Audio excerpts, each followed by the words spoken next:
Shalom saudara. Shalom. Sekali lagi shalom. Shalom. Mari saya undang kita semua bangkit berdiri. Hari ini sungguh penuh dengan sukacita. Yang penuh dengan sukacita boleh lambaikan tangannya saudara-saudara. Hari ini lebih lagi surga bersukacita karena ada 33 dari rekan-rekan kita mengambil keputusan untuk dibaptis. Boleh kasih kemuliaan buat Tuhan kita. Ini adalah satu kemenangan yang luar biasa bagi kita semua hari ini. Saudara, mari kita rayakan dengan antusias. Kita bawa hati kita bawa hidup kita menyembah memuji nama Tuhan dan siap mendengarkan firman Tuhan. Mari sama-sama kita berdoa untuk memulai kebaktian pada pagi hari ini. Pertolongan kita pada ibadah yang kudus datang daripada Tuhan, Allah yang menciptakan langit, bumi dan segala isinya. Dia memelihara ciptaannya dan tidak pernah meninggalkan perbuatan tangannya dari selama-lamanya sampai selama-lamanya. Tuhan, hari ini kami datang dengan keberadaan hidup kami apa adanya. Kami datang dengan hati yang hancur, mungkin kami datang dengan hati yang penuh dengan beban. Kami datang mungkin dengan hati yang membawa permasalahan kami. Kami yakin dan percaya ketika kami datang ke rumah Tuhan, Engkau yang akan memberi kelegaan kepada setiap kami ya Tuhan. Engkau yang akan memberikan sukacita kepada setiap kami ya Tuhan. Terlebih hari ini Tuhan, kami menjadi saksi di mana 33 orang rekan kami Tuhan mengambil keputusan untuk dibaptis, meninggalkan hidup yang lama dan hidup bersama dengan Engkau Tuhan. Kami mau bersukacita, kami mau meninggikan nama-Mu, kami mau antusias hari ini meninggikan nama-Mu Tuhan. Kami mau serahkan hati kami, kami memuji meninggikan nama-Mu Tuhan. Berkati semua orang yang hadir hari ini dari depan sampai ke belakang. Roh Kudus-Mu bekerja secara bebas ya Tuhan hari ini dari awal sampai akhirnya. Hanya di dalam nama Tuhan Yesus Kristus semua orang yang siap untuk memuji nama Tuhan, sama-sama kita katakan amin. Wow. Mana sorak-soranya katakan wow. Wow. Gak ada suaranya yang bersorak-sorai katakan wow. Wow. Yang dahsyat Tuhan kita amin. Amin. Boleh kita berikan sorak-sorai kemuliaan bagi Tuhan kita. Wow. Haleluya. Yeah. Kita mau bersukacita buat Tuhan kita karena Dia yang berkuasa, Dia yang tak mulia.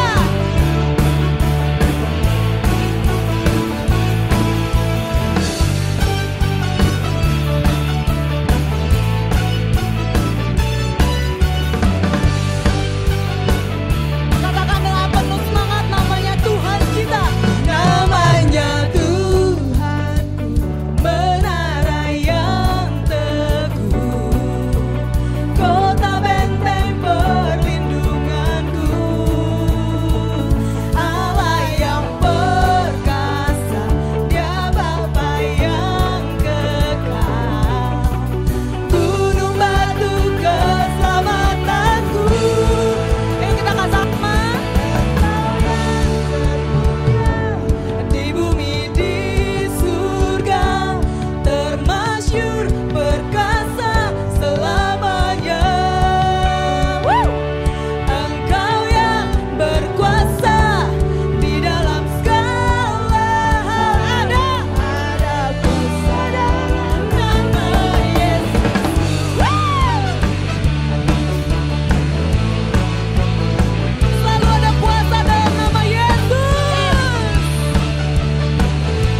salib.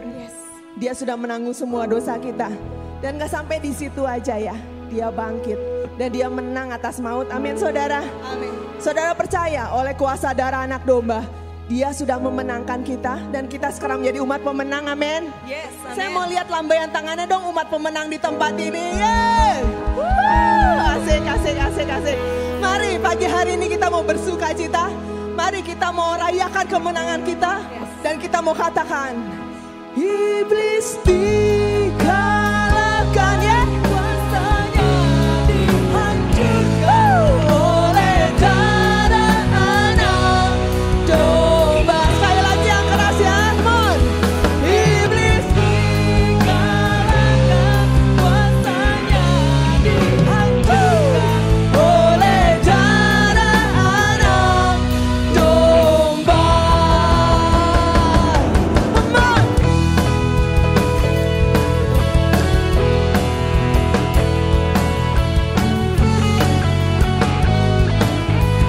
Mari kita mengatakan sama-sama.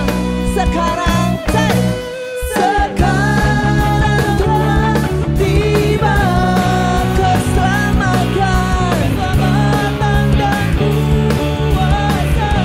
Amin. Dan pemerintahan Allah kita, kuasanya yang diurapinya, karena telah dilemparkannya para pendakwa kita.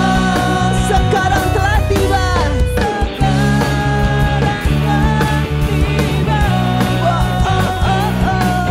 Keselamatan dan kuasa.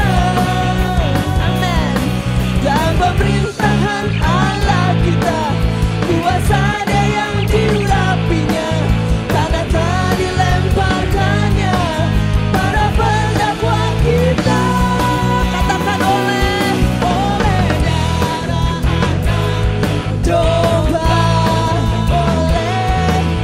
oleh kesaksian kita. Amin. Iblis dikalahkan, kuasanya dihancurkan oleh darah anak domba. Katakan sekarang, sekarang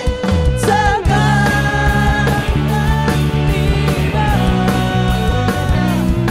keselamatan dan kuasa, dan pemerintahan Allah kita, kuasanya yang diurapinya, karena telah dilemparkannya apa? Para pendakwa kita.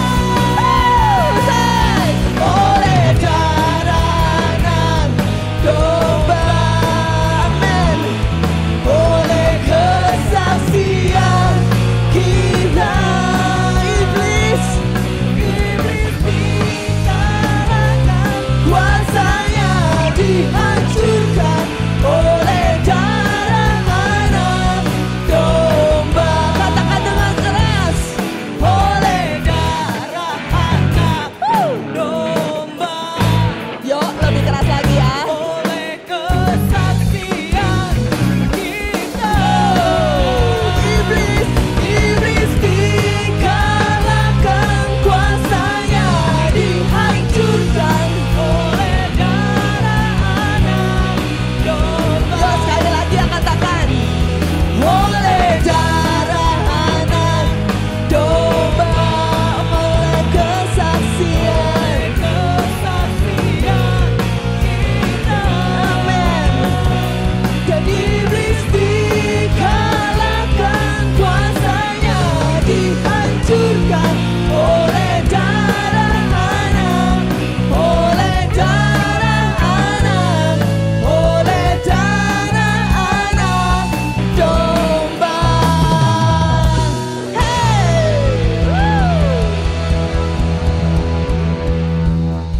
Amin. Amin. Oleh darah anak domba kita sudah menang dari maut. Amin saudara. Mari pagi hari ini kita mau mengucap syukur. Kita mau naikkan rasa syukur kita untuk kasih Tuhan yang tak pernah berkesudahan, untuk karya penebusan yang sungguh mulia, dan pengharapan yang Dia sudah berikan dalam kehidupan kita. Amin. Mon.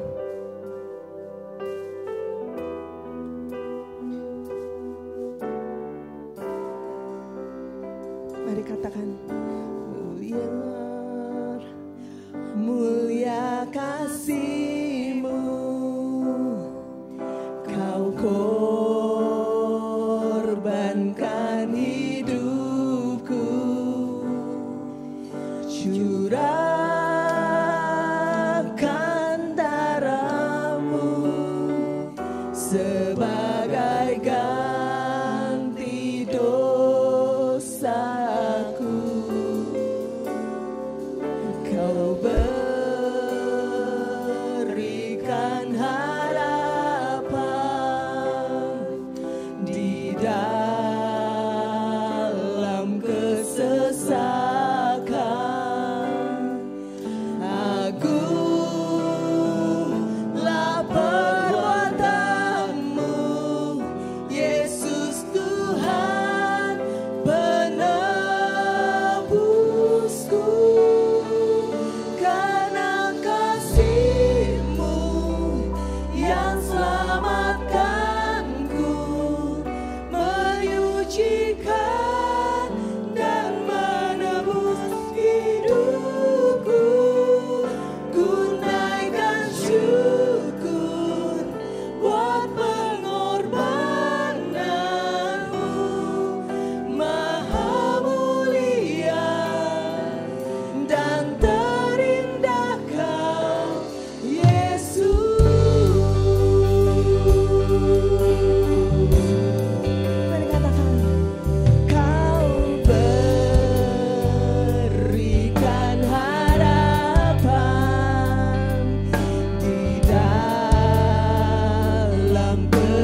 Terima kasih buat cinta-Mu yang begitu besar buat kami Tuhan.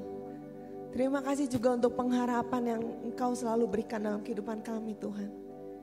Sehingga kami tahu kami punya Engkau.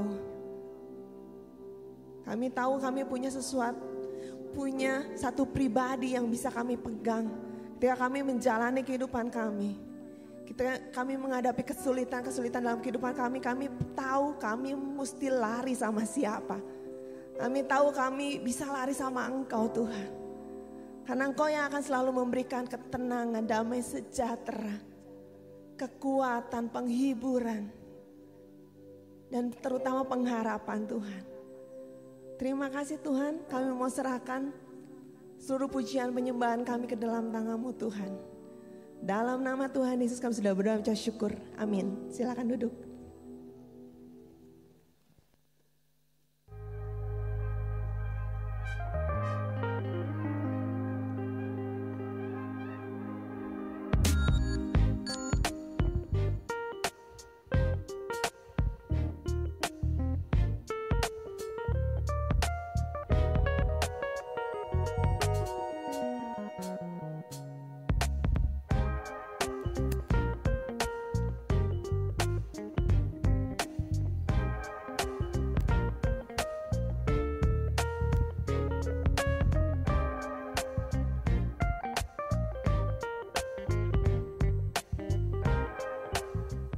Ibadah Jumat Agung diadakan hari Jumat tanggal 7 April pukul 8 pagi.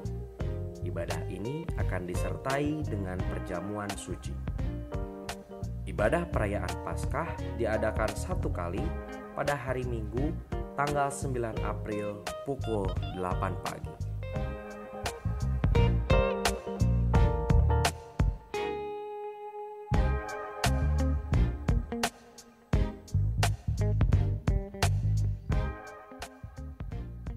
Kasih itu penting sekali.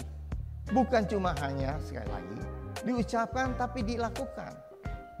Tetapi ada orang yang hanya melakukan tindakan kasih tetapi tidak punya hati mengasihi, tidak punya kasih. Rasul Paulus berkata, itu tidak berguna. Dengan bergaul erat dengan Tuhan kita tahu kebenarannya. Kita tahu isi hati Tuhan, kita tahu kita mendapatkan kekuatan untuk tetap hidup lurus dan benar. Kita mendapatkan pertolongan untuk kita tetap lurus dan benar dan tidak bercela di hadapan Tuhan. Shalom saudara. Sekali lagi dong lebih keras shalom. Hari ini kita akan masuk nanti ke dalam sama-sama menyaksikan baptisan yang akan dilaksanakan di tempat ini. Tapi sebelumnya kita akan mendengarkan firman Tuhan terlebih dahulu.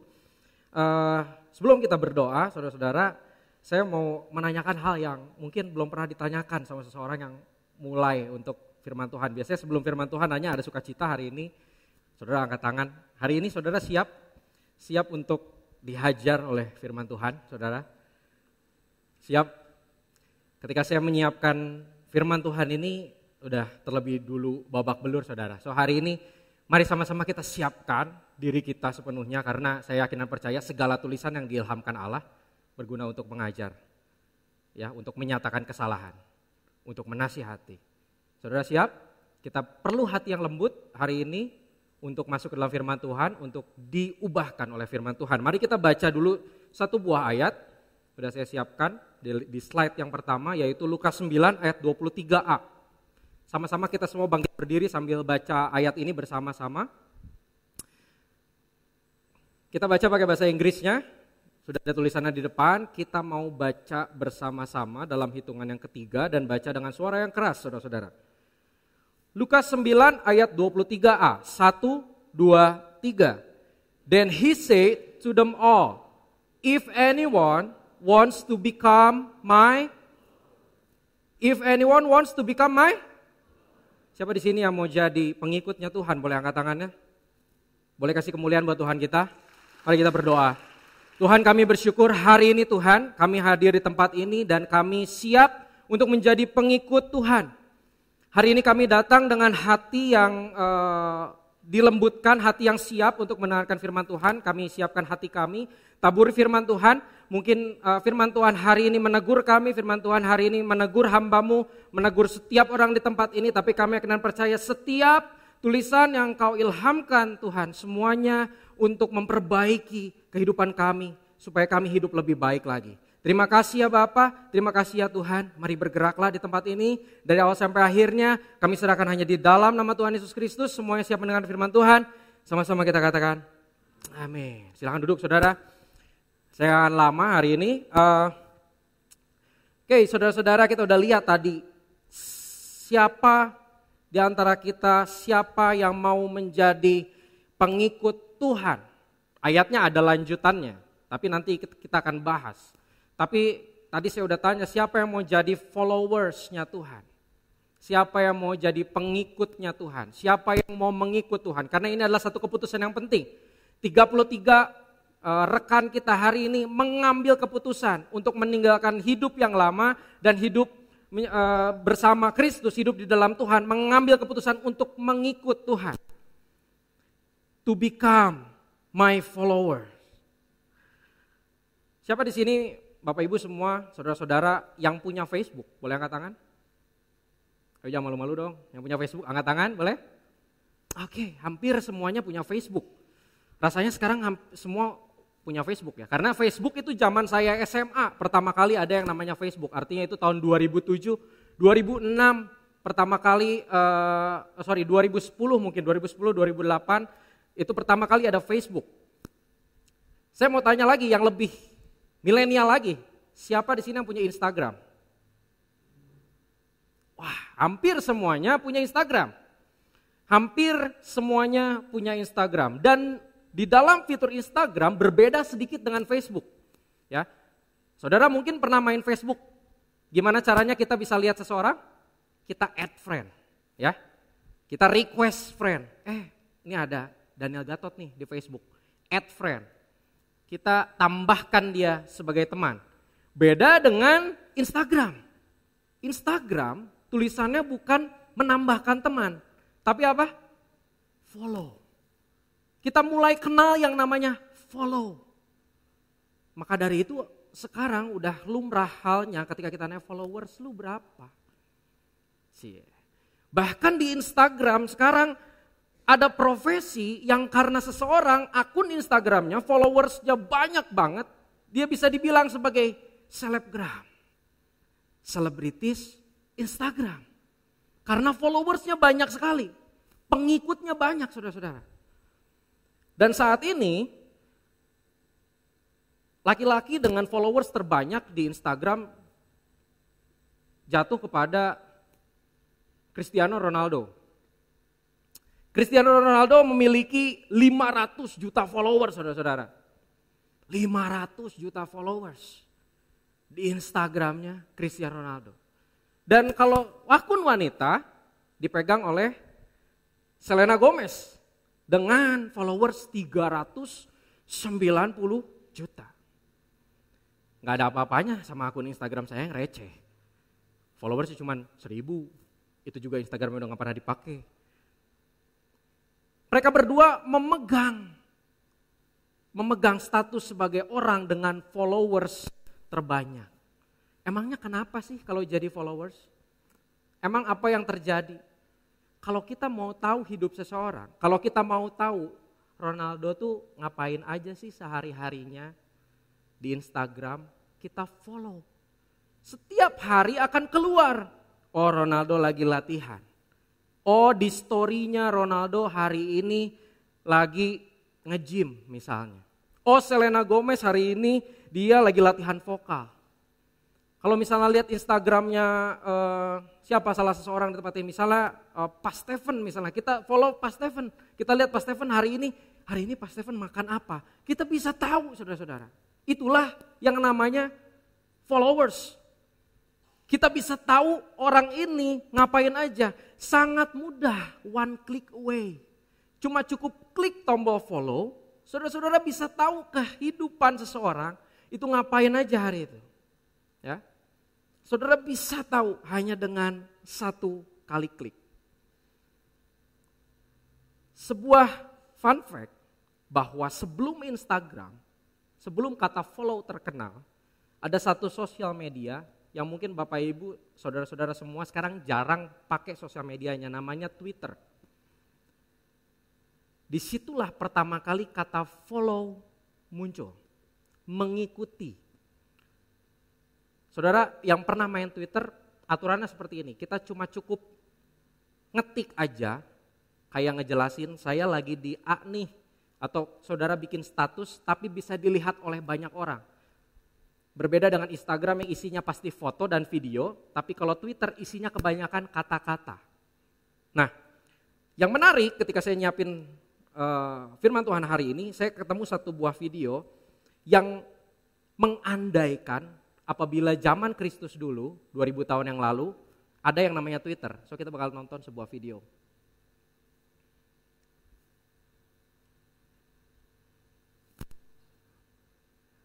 Ada satu buah video yang kita tonton. Twitter Live. Oke.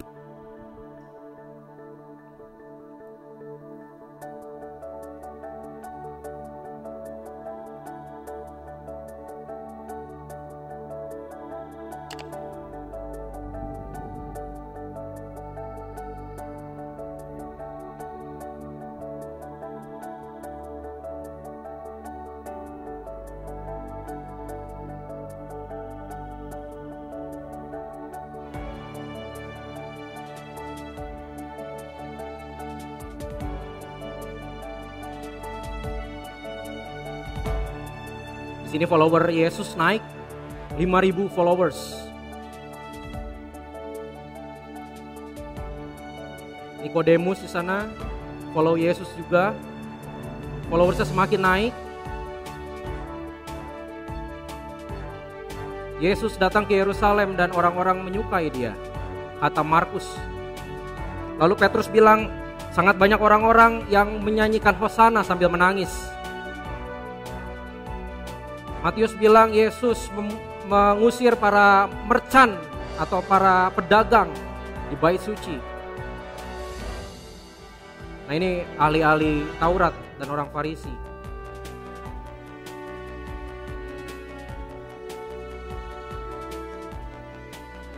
Mereka update, ini makan malam terakhir. Mereka mau ke Getsemani dan kenapa Yesus terlihat sangat seperti kelihatannya banyak masalah.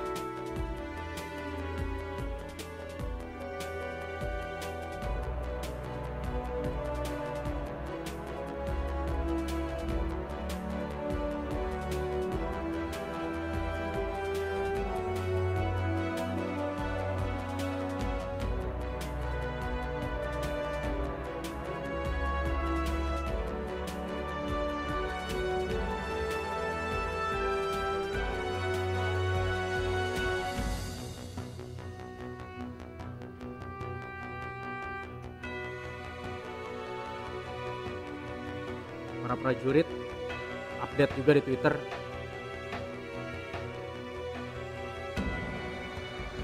Sangat gelap apa yang terjadi.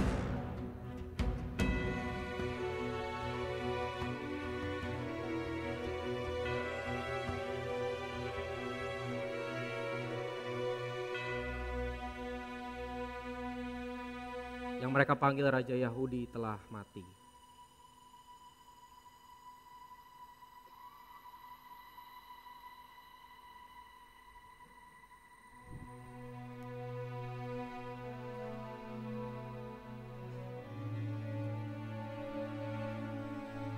Maria bilang para prajurit sudah menutup kubur Tuhan dengan batu yang besar.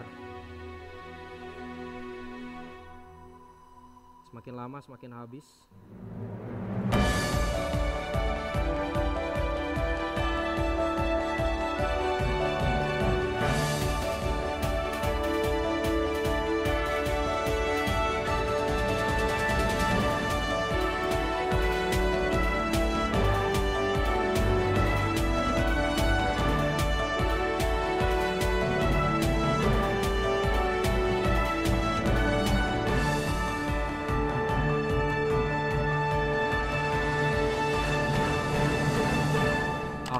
sampai di situ videonya.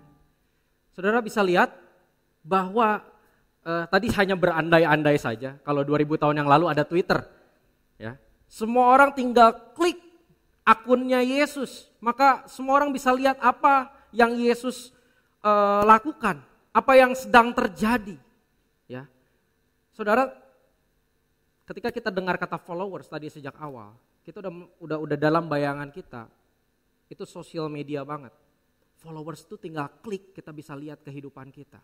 Tapi hari ini, yang mau saya sampaikan di tempat ini, ketika kita bilang, if anyone wants to become my follower, artinya lebih dalam dari cuman sekedar klik follow dan melihat kehidupan seseorang. Julius boleh bantu saya?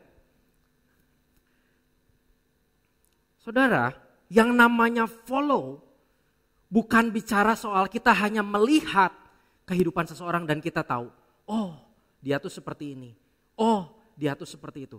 Tapi followers yang dimaksud dalam ayat ini adalah mengikuti orang tersebut, mengikuti pribadi tersebut kemanapun dia pergi.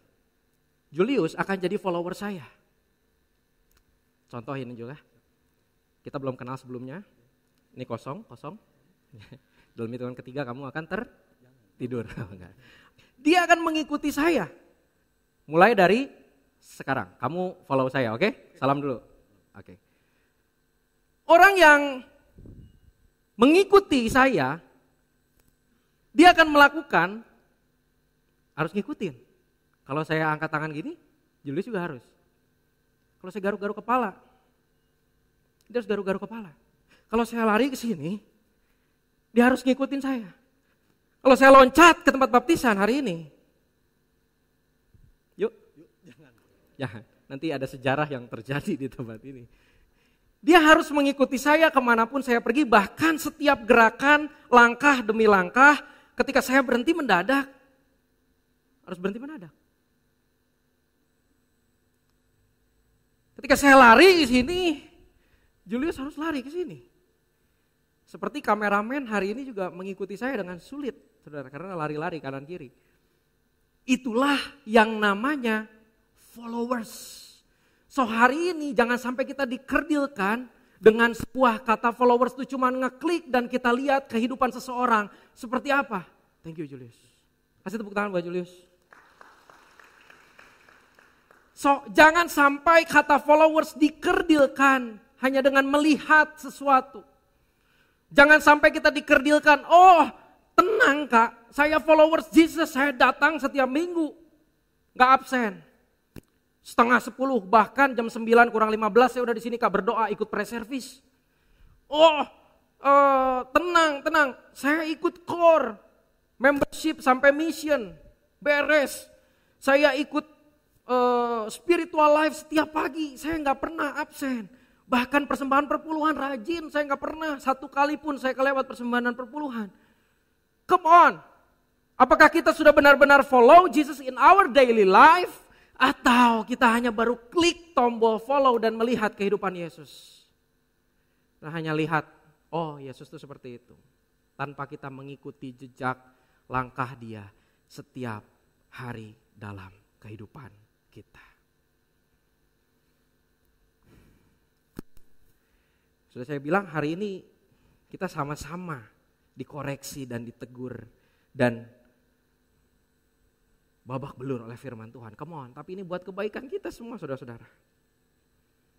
Mari sama-sama kita benar-benar memiliki arti follow yang sesungguhnya. Sama-sama kita menjadi the real followers of Jesus Christ. Bukan sekedar hanya klik follow, baca doang, atau mengikuti kegiatan gerejawi, atau melakukan kegiatan yang berhubungan dengan kerohanian. Tapi kita melakukan apa yang mau Yesus lakukan setiap hari. That is the real followers of Jesus. Kita mau baca kelanjutan ayat yang tadi. Oke. Aku bacakan buat saudara-saudara semua di tempat ini. Then he said to them all, if anyone wants to become my follower, he must deny himself, take up his cross daily, and follow me. Barang siapa yang mau menjadi pengikut aku, dia harus menyangkal diri, memikul salibnya setiap hari dan mengikut aku. Kita belajar yang pertama yaitu menyangkal diri. Katakan sama-sama menyangkal diri. Saudara, sebentar lagi musim liburan, pasti saudara udah merencanakan pergi ke suatu tempat. Pergi ke suatu tempat, entah mungkin saudara mau pulang kampung, atau saudara mau pergi ke satu destinasi wisata. Indonesia sangat luas saudara-saudara, banyak banget tempat-tempat yang bagus-bagus. Dan mungkin saudara mau pergi ke satu tempat yang belum pernah saudara kunjungi sebelumnya. Saudara pasti punya bayangan, wah saya mau pergi nih, saya mau pergi ke misalnya ke Bali. Wah, dalam bayangan saya tuh, waduh Bali tuh indah banget, pantainya bersih banget. Lalu makanannya itu loh, waduh babi di mana-mana, enak. Saya pingin ke Bali tes kriuk, pingin tes kriuk. Saudara udah bayangkan lapisan demi lapisan kulit babi yang crispy, ya kan? Udah ada bayangan dalam pikiran saudara-saudara. Saya punya pengalaman saudara. Ketika waktu itu Flame, kita sama-sama punya satu kegiatan namanya off day. Di mana kita pergi untuk melatih leadership sambil kita main juga. Kita mau pergi ke satu pulau, namanya Pulau Tidung.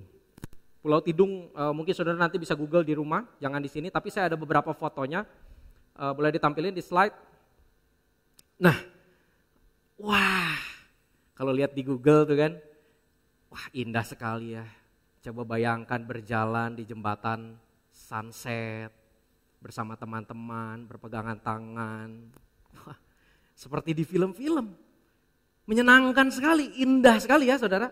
Saudara lihat yang atas itu sunset ketika udah menjelang sore, dan itu lagi jembatan yang sama itu ketika mungkin siang hari, indah banget, airnya biru saudara-saudara. Airnya biru jernih saudara-saudara, lebih jernih daripada kayaknya air di rumah saya, nggak sejernih ini. Tapi ketika sampai datang ke sana, waktu kita pergi sama teman-teman Flame, ternyata sampai sana kok seperti ini, gitu. Ternyata gambar di Google beda sama aslinya. Saudara, itu bukan sampah, tapi itu adalah eceng gondok, saudara-saudara. Saudara pernah berenang bersama eceng gondok? Saudara kalau habis berenang, terus angin-angin, nanti saudara meriang. Kalau saudara berenang sama eceng gondok, merang-merang saudara. Gatel-gatel, karena itu kotor. Dia kena banjir kiriman dari entah pesisir Jakarta, entah dari mana. Kita sampai sana, ya ampun, ekspektasinya kita berjalan di sunset, di jembatan, berenang di pantai yang bersih, indah, ternyata harus berenang bersama eceng gondok. Ekspektasi kita kadang ketika kita mengharapkan sesuatu dan sesuatu tersebut tidak sesuai dengan ekspektasi kita berujung dengan yang namanya kecewa, kekecewaan. Tahu nggak saudara? Ketika ayat yang tadi dibacakan, tadi di Lukas 9 ayat 22, saudara bisa buka nanti satu perikop Lukas 9, di mana Yesus ngasih tahu kisi-kisi, nanti itu bakal terjadi seperti ini. Murid-murid mereka punya ekspektasi sama Tuhan. Murid-murid punya pemikiran, bakal jadi seperti apa mereka suatu hari nanti. Ketika Yesus bilang saat itu bahwa anak manusia harus menanggung banyak penderitaan, ditolak oleh tua-tua, imam-imam, kepala dan ahli-ahli Taurat, lalu dibunuh dan bangkit sesudah 3 hari. Murid-murid gak pernah bayangkan hal ini akan terjadi, saudara-saudara. Murid-murid gak pernah bayangkan hal ini akan terjadi. Ada satu orang murid yang sangat vokal, saya pernah bawain di KU2, mungkin saudara nanti bisa lihat di YouTube. Nah, namanya Petrus. Dia adalah orang yang paling vokal, saudara-saudara. Kayaknya kalau di tongkrongan gak ada Petrus, gak seru. Petrus mana nih? Harus ada Petrus. Petrus seru orangnya. Dia mungkin yang paling vokal. Leader of the group mungkin. Dia yang paling berani, saudara-saudara. Dia yang memotong telinga dari pengawal yang waktu itu mau menangkap Yesus. Dia adalah orang yang paling berani. Dia orang yang benar menjawab ketika Yesus tanya ke murid-muridnya, menurut kalian siapa saya? Murid-muridnya ada yang bilang kau Elia, ada yang bilang kau Yohanes Pembaptis. Tapi Petrus dengan benar dia menjawab apa? Engkau adalah Mesias. Tapi ketika Yesus bilang, semua dengarkan, anak manusia akan ditolak oleh imam-imam, ahli Taurat, oleh kepala-kepala, dan akan dibunuh dan bangkit pada hari yang ketiga. Apa yang Petrus lakukan? Dia tarik Yesus. Dia ngapain? Dia tegur Yesus. Wow. Satu-satunya dalam sejarah mungkin orang yang pernah menegur Tuhan, Petrus doang. Dia tarik Yesus, dia bilang, kita gak tahu dia bilang apa. Cuman yang namanya menegur mungkin dia bilang, jangan ngomong gitulah, amit-amit. Mungkin gitu. Atau mungkin Tuhan gak mungkin seperti itu. Gue bakal jagain. Mungkin seperti itu. Kenapa Petrus bisa berpikiran seperti itu? Karena Petrus dan murid-muridnya punya bayangan sendiri. Akan jadi seperti apa nanti. Mungkin mereka berpikir, oh Tuhan adalah Raja. Suatu saat Tuhan akan memimpin. Dia akan duduk di tahta, duduk di satu kursi yang berlapis emas. Memerintah bersama dengan mereka semua jadi menteri-menterinya. Ada satu bayangan yang dimiliki oleh para murid-muridnya. Dan ketika Yesus sampaikan hal ini, mereka gak percaya bahwa hal ini ternyata adalah rencana Tuhan yang harus terjadi. Sampai-sampai Petrus menegur Yesus. Dan Yesus bilang apa sama Petrus? Enyahlah engkau iblis. Saudara, seringkali bukankah kita seperti Petrus dan murid-muridnya? Bukankah seringkali saudara-saudara kita punya ekspektasi, bayangan sendiri akan seperti apa jalannya kehidupan kita? Kita punya bayangan bagaimana bisnis kita berjalan ke depannya, bagaimana kita melihat keluarga saya, bagaimana kita melihat kisah perjalanan hidup kita semua, bagaimana pekerjaan kita, dan ketika sesuatu masalah terjadi dalam hidup kita, ketika trouble datang dalam hidup kita, bukankah seringkali kita malah jatuh dalam kekecewaan? Dan kita mungkin ada yang bilang sama Tuhan, Tuhan, saya gereja loh Tuhan tiap minggu loh. Tuhan saya persembahan perpuluhan gak pernah loh telat loh. Tuhan saya doa loh tiap pagi dan malam loh. Tuhan kenapa semuanya harus terjadi dalam hidup saya? Kenapa ini terjadi dalam bisnis saya? Kenapa terjadi dalam pekerjaan saya? Kenapa terjadi dalam keluarga saya Tuhan? Hal yang gak diinginkan. Berapa banyak dari kita yang menegur Tuhan atas sesuatu yang tidak sesuai dengan ekspektasi kita. Bahkan kita punya gambaran sendiri. Tuhan harusnya, Tuhan pulihkan bisnis saya. Tuhan harusnya, Tuhan pulihkan keluarga saya Tuhan. Tuhan jangan sampai kayak gini harusnya Tuhan. Tuhan harusnya gini, Tuhan harusnya gitu. Bukankah kita terdengar seperti Petrus yang kecewa setelah Tuhan kasih tahu rencananya sama murid-murid?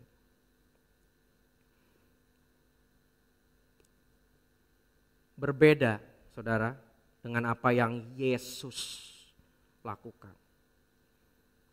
Saudara, ketika saya baca ayat ini lagi dan saya kembali ke satu perikop di mana Yesus berdoa di Taman Getsemani, saya benar-benar ketika baca itu, Yesus saat itu lagi ada di dalam keadaan yang sangat menegangkan sekali, saudara. Saudara mungkin pernah menghadapi banyak hal dalam hidup yang sangat menegangkan. Contoh, mau ujian. Teman-teman di sini pernah yang ujian sakit perut? Pasti pernah. Mau presentasi di depan bos, Sakit perut pernah? Pernah. Saya sebelum bawain firman Tuhan hari ini, saya udah batuk-batuk dulu tadi di sana. Tegang saudara. Dan Yesus ketika di Taman Getsemani, dia berdoa 3 kali doa yang sama bolak-balik. Yesus berdoa lalu dia bangunin lagi murid-muridnya yang lagi tidur. Lalu Yesus berdoa lagi, lalu Yesus bangunin lagi. Yesus berdoa lagi doa yang sama, Tuhan kalau bisa cawan ini lalu daripadaku. Wow. Kalau bisa Tuhan, cawan ini lewat daripadaku Tuhan. Kalau boleh Tuhan, saudara bisa bayangkan apa yang Yesus alami. Saudara udah nonton filmnya mungkin Passion of the Christ dan Tuhan, teman-teman udah lihat seperti apa gambarannya. Dan itu katanya nggak sebagiannya, lebih parah dari itu saudara-saudara.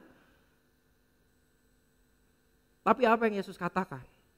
Tetapi biarlah kehendak Bapa yang terjadi, bukan kehendakku.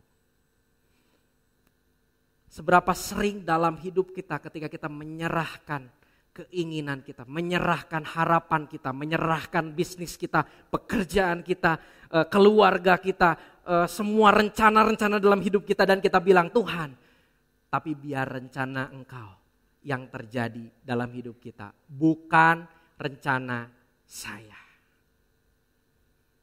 Itulah yang akan menghindari kita dari yang namanya kekecewaan. Ketika kita menyangkal diri kita dan kita mau bilang hidup kita biar rencana Tuhan yang jadi, bukan keinginan kita. Saudara, Tuhan tidak pernah kasih garansi. Orang Kristen mah gak pernah jatuh, sok. Orang Kristen mah langit selalu biru. Orang Kristen mah gak ada masalah, sok cobain jadi orang Kristen. Tuhan gak pernah menjanjikan hal tersebut, tapi satu hal yang Tuhan janjikan. Saya bagikan ayat ini waktu di KKR SMA dan ini benar-benar memberkati saya. Dibilang karena 7 kali orang benar jatuh, ia akan bangun kembali. Tuhan tidak menjanjikan bahwa kita tidak pernah jatuh, tapi Tuhan menjanjikan setiap kali kita jatuh, kita akan bangun kembali. That is Jesus followers. Itulah ketika kita menjadi orang benar yang menyangkal diri kita dan menyerahkan hidup kita sama Tuhan. Pukulan yang kedua, saudara, saya ketika nyiapin ini benar-benar banyak hal dalam hidup saya pun saya belum melakukannya, saudara. Mohon, mari hari kita belajar sama-sama. Itu tadi yang pertama, yaitu deny himself atau menyangkal diri. Yang kedua, saudara, adalah take up his cross atau memikul salib. Salib itu bicara pengorbanan. Dan pengorbanan adalah sebuah tindakan. Katakan sama-sama, pengorbanan adalah tindakan. Artinya ada aksi di situ, ada perbuatan yang dilakukan di situ. Banyak yang salah mengerti soal salib. Banyak yang mungkin, saya punya penyakit nih, saya punya penyakit. Mungkin penyakit saya diabetes, penyakit saya cancer, penyakit saya panu. It's okay, panu juga penyakit. Nah itu salib saya. Atau yang lagi studi, saya punya kuliah kak, kuliahnya gak kelar-kelar. Itu salib saya. Atau dalam pekerjaan, saya di kerjaan tuh gagal terus. Itu salib saya.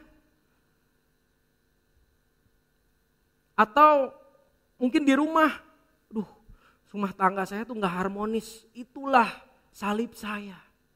Saudara, makna memikul salib lebih dalam dari cuman sekedar penderitaan. Yang namanya memikul salib selalu bicara soal yang namanya pilihan. Siapa di sini yang memilih untuk punya diabetes? Saya pengen punya diabetes, seru kayaknya. Gak mungkin. Oh gak usah diabetes lah, saya pengen punya panu, kan gak mungkin. Siapa di sini yang pengen, saya pengen kuliahnya gak kelar-kelar.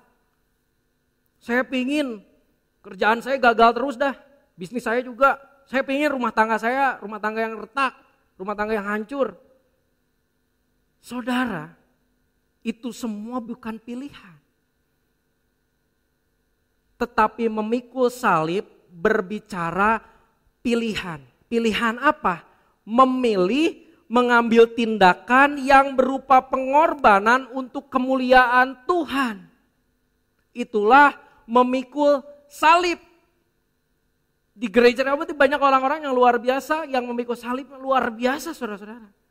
Kerjaannya bisa dari pagi, dia udah kerja dari pagi sampai sore, terus lanjut lagi ngerjain usaha sampai malam, sampai rumah dia duduk, baru minggu ini saya main gitar nih, kayaknya harus ngulik. Dia punya pilihan untuk tidur dan gak ngulik, tapi dia ngulik gitar, itu namanya memikul salib.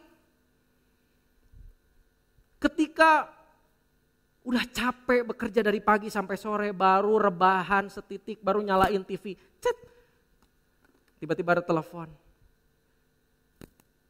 Anak anggota Sharonnya ajak ngobrol, curhat, boleh tolong besuk saya? Lalu kita bangkit berdiri dari sofa kita yang paling nyaman sedunia, kita matikan TV kita ambil helm, jaket, kita berangkat. Itulah memikul salib. Pilihan yang kita lakukan dan kita pilih untuk memberikan hidup kita sama Tuhan. Itulah memikul salib, saudara-saudara. Jadi fokusnya salib bukan penderitaan. Yesus disalib, Yesus mati bukan karena dia pingin menderita, bukan. Bukan karena Yesus pingin untuk dipaku, Yesus pingin untuk dimahkotai duri, Yesus pingin disiksa, bukan. Kenapa Yesus mau mati disalib? Karena dia mau melakukan kehendak Bapa. Come on. Fokusnya bukan penderitaan, tapi kita mau melakukan kehendak Bapa. Salibmu adalah ketika kamu memilih untuk berkorban demi kehendak Bapa. Oke. Semua tampak sulit, saudara. Ya, hari ini kayak sulit gini sih datangnya. Kok saya seperti gak dapet nih, berkatnya mana nih? Berkatnya mana, saudara? Berkatnya mana nih? Kita dari tadi ngomongin pengorbanan, ngomongin menyangkal diri, ngomongin mengikut Tuhan. Berkatnya mana, saudara? Berkat gak cuma bicara soal materi lagi, bukan bicara soal sesuatu yang disegarkan lagi, dengan sesuatu yang enak lagi, tapi hikmat, nasihat, teguran adalah berkat juga bagi setiap kita, saudara-saudara. Dan kita harus kembali ingat, semua hal ini terjadi karena apa sih? Karena Tuhan mau menyatakan kasih-Nya kepada setiap manusia yang sudah jatuh di dalam dosa. Tuhan mau menyelamatkan kita. Karena begitu besar kasih Allah akan dunia ini, Dia mengorbankan anaknya supaya kita follow Dia. Supaya kita ikuti Dia. Supaya apa? Kita tidak binasa, melainkan memperoleh hidup yang kekal. Semua yang Yesus lakukan di kayu salib, segala siksaan yang dia terima, darah yang tercurah, semuanya dilakukan demi hidup kita. Dan pertanyaan paling ultimate yang hari ini, yang kemarin ketika saya siapin itu benar-benar memukul saya adalah, apakah pengorbanan Yesus worth dengan hidup yang saat ini kita jalani? Apakah hidup kita, saya nggak tahu hidup saudara, saya tahu tapi hidup saya seperti apa. Apakah Yesus dan pengorbanan yang luar biasa udah worth dengan hidup yang kita jalani sekarang?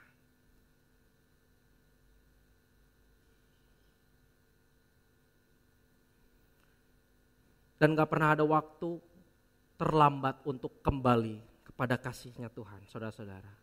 Mari hari ini kita dapetin sesuatu yang mungkin berat. Mungkin terdengar kok susah. Tapi saudara-saudara, ingat bahwa semuanya itu demi kebaikan kita, demi kita mengenal kasih Kristus. Mari kita serahkan hidup kita saudara-saudara. Saat ini kita mau ambil waktu sejenak, kita tutup mata kita akan berdoa, firman Tuhan selesai sampai di sini. Tapi saya mau kita semua memiliki perenungan pribadi, lepas pribadi. Sudahkah kita benar-benar menjadi followers daripada Tuhan? Sudahkah kita benar-benar menyangkal diri kita? Tidak memaksakan apa yang ingin terjadi dalam hidup kita. Sudahkah kita memikul salib setiap hari dalam hidup kita? Sudahkah hidup kita worth sebanding dengan apa yang udah Yesus lakukan di kayu salib? Apakah kita layak untuk menerima semua pengorbanan yang Yesus lakukan dalam hidup kita? And the good news hari ini, mari sama-sama kembali menyerahkan hidup kita untuk dipimpin bersama Tuhan. Dia Bapa yang tangannya terbuka lebar, dia selalu me-welcome anak-anaknya yang ingin kembali kepada Tuhan. Dia Bapa yang menunggu jauh di depan, walaupun kita sudah pergi jauh meninggalkan dia. Dia Allah yang penuh kasih, yang ingin supaya hidup kita semakin baik, sejalan dengan kehendak Tuhan. Haleluya Yesus, hamba-Mu selesai, Tuhan berbicara sampai di sini, tapi Roh Kudus-Mu Tuhan kiranya berbicara terus dalam kehidupan kami. Hari ini Tuhan kami ditegur, hari ini kami Tuhan sungguh mendapatkan berkat lewat nasihat dan teguran daripada-Mu ya Tuhan. Biar setiap firman Tuhan ini yang dibagikan Tuhan mengubahkan hidup kami. Supaya ketika kami pulang keluar dari ruangan ini, kami menjadi orang yang berbeda. Kami jadi orang yang tidak sama lagi dengan dunia. Tapi kami menjadi pengikut Kristus. Terima kasih ya Bapa. Hamba-Mu terbatas sekali, tapi biar Roh Kudus-Mu Tuhan terus berbicara dan memperlengkapi kami, menjadikan firman Tuhan rema dalam hidup kami. Terima kasih Bapa. Dalam nama Tuhan Yesus Kristus, semua orang yang percaya sama-sama katakan amin. Tuhan memberkati. Dalam baptisan. Ya. Kami mengucapkan selamat hidup baru untuk kalian semua. Seperti tadi doa pada saat mau dibaptis. Ya. Disebutkan bahwa kalian menguburkan hidup yang lama dan bangkit keluar dari kolam baptisan menjadi satu kejadian yang baru dalam Kristus. Kejadian baru itu seperti apa? Seperti apa? Tuhan bilang begini, di dalam Matius pasal 5 ayat 13, Tuhan berkata, kamu adalah garam dunia. Juga Tuhan berkata dalam ayat ke-14, kamu adalah terang dunia. Jadi mulai sekarang kalian adalah garam dan terang dunia. Tuhan bilang gitu. Garam dan terang dunia. Artinya di mana kalian berada, di sekolah, waktu kuliah, waktu bekerja, kalian dalam hidup kalian orang bisa melihat siapa kalian. Saudara semua, kalian semua adalah seorang yang sudah ditebus oleh Tuhan, sudah diselamatkan, dan orang bisa melihat. Kalian itu seperti koran, seperti surat yang terbuka, yang orang bisa lihat, orang bisa baca, oh benar. Si itu setelah dia dibaptis, hidupnya beda. Hidupnya tidak seperti dulu lagi. Kalau dulu suka mau bohong, ya sekarang enggak. Kalau dulu suka melawan orang tua, sekarang enggak. Kalau dulu ke gereja malas, sekarang enggak. Ya. Seperti yang ditulis di dalam 2 Korintus 3 ayat 2. Terus demikian. Kamu adalah surat pujian kami yang tertulis dalam hati kami dan yang dikenal dan yang dapat dibaca oleh banyak, oleh semua orang. Jadi hidup kita, hidup kalian adalah seperti surat yang terbuka yang orang bisa lihat, orang bisa baca. Oh benar. Ya, dalam hidup kalian menjadi surat pujian. Orang bisa memuji Tuhan melalui hidup kalian. Hidup dari saudara-saudara semua. Oleh sebab itu, ayat-ayat yang saya hadiahkan kepada kalian harap diingat-ingat. Hidup saya gak kayak dulu lagi. Saya sekarang dilihat orang sebagai surat yang terbuka. Saya mau melalui hidup saya, melalui kata-kata saya, melalui pergaulan saya, nama Tuhan dipermuliakan. Mari saudara, kita beri kemuliaan bagi Tuhan untuk ketiga saudara kita. Ya, kita akan berdiri bersama, kita akan tutup ibadah ini dengan doa. Mari kita berdoa. Saya undang untuk kita berdiri. Mari kita berdoa. Bapa kami di surga, terima kasih Tuhan untuk berkat Tuhan bagi kami semua. Terima kasih Tuhan, Kau sudah memimpin seluruh kebaktian Kau doa ini dari awal dan selesai dengan berkat Tuhan. Kami juga sudah menyaksikan bersama-sama ke-33 saudara kami yang sudah menerima baptisan air. Yang berarti Engkau sudah melepaskan mereka dari penghukuman yang kekal. Dan mereka boleh mendapat hidup yang kekal dalam Kristus. Mereka sudah menguburkan hidup yang lama dalam baptisan air ini. Dan mereka sudah bangkit menjadi satu kejadian yang baru dalam Kristus. Hidup lama sudah mereka tinggalkan. Hidup yang sekarang mereka tekuni adalah hidup untuk kemuliaan nama Tuhan. Menjadi surat yang terbuka. Orang bisa membaca, orang bisa melihat bahwa Kristus ada di dalam kehidupan mereka. Dan nama Tuhan dipermuliakan. Terima kasih Bapak. Berikan kekuatan melalui kuasa Roh Kudus. Sehingga mereka boleh berjalan sesuai dengan kehendak Tuhan. Di dalam hidup mereka. Di sekolah mereka. Di tempat mereka belajar. Tempat mereka kuliah. Di keluarga mereka. Di tempat pergaulan mereka semua.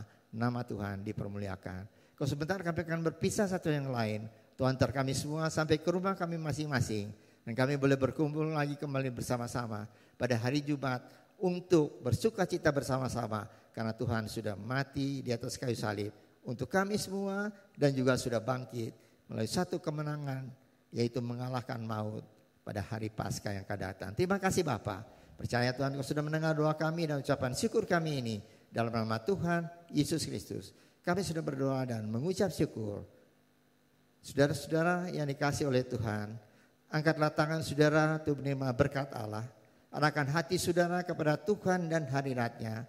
Maka berkat Allah memenuhi hidup saudara. Amin. Berkat Allah memenuhi keluarga saudara. Amin. Berkat Allah memenuhi kesehatan saudara. Amin. Berkat Allah memenuhi pekerjaan saudara. Amin. Dan jadilah berkat dimanapun saudara berada. Amin. Saudara terimalah berkat dari Allah Bapa, kasih karunia dan damai sejahtera dari Tuhan Yesus Kristus dan persekutuan Allah Roh Kudus menyertai saudara sekalian mulai hari ini sehingga Maranatha Tuhan Yesus datang kembali. Amin.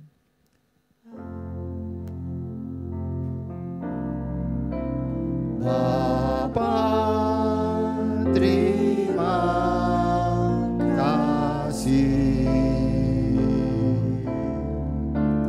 Bapa terima kasih.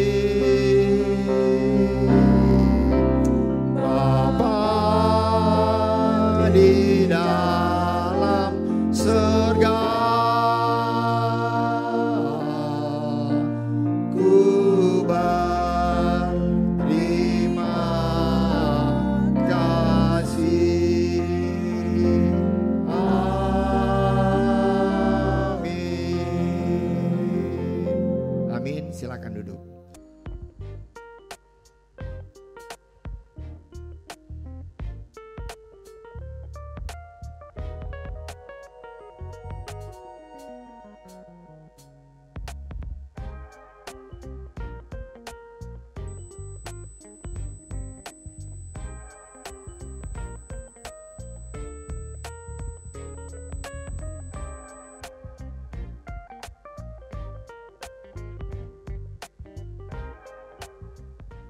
Ibadah Jumat Agung diadakan hari Jumat tanggal 7 April pukul 8 pagi.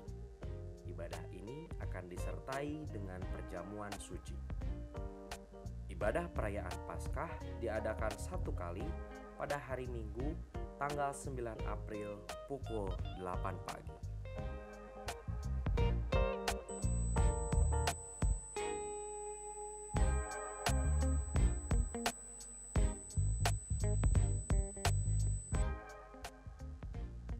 Kasih itu penting sekali.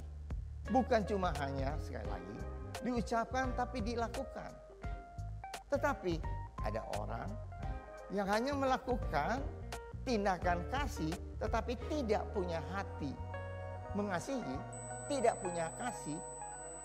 Rasul Paulus berkata, itu tidak berguna.